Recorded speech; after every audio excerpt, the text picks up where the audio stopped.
Hey everyone! If you've ever thought about investing but felt like you didn't have enough money to get started, well, today is your lucky day. You can actually start investing with just $100. Yep, you heard that right. Let me show you how. First things first, open a brokerage account. There are plenty of online platforms that let you start with little to no minimum deposit. Think of companies like Robinhood, Webull, or M1 Finance. They're super user-friendly and perfect for beginners. Next, let's talk about what you can invest in. Even with just $100, you have options. One of my favorites is ETFs, or exchange-traded funds. They allow you to buy a collection of stocks or bonds all at once, which is great for diversifying your tiny portfolio right from the start. Plus, many ETFs have low expense ratios, meaning more of your money stays invested. Another cool option is fractional shares. Platforms like Robinhood and M1 Finance let you buy a piece of a stock, so you don't have to wait until you can afford a whole share of Amazon or Google.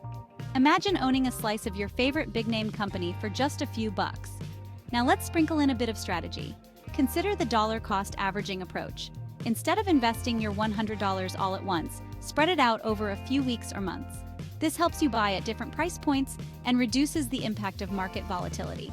Basically, it smooths out the ride. But hold up, don't forget the power of compound interest. It's like magic for your money. Even small, consistent investments can grow significantly over time. So, the earlier you start, the better. And here's a little pro tip: automate your investments. Set up automatic transfers so you don't even have to think about it.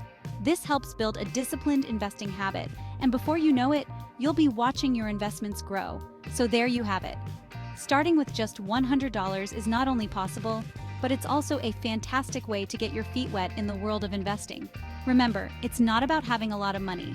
It's about starting early and staying consistent. Thanks for watching. If you found this helpful, give it a thumbs up and don't forget to subscribe for more tips on how to make the most of your money. Happy investing!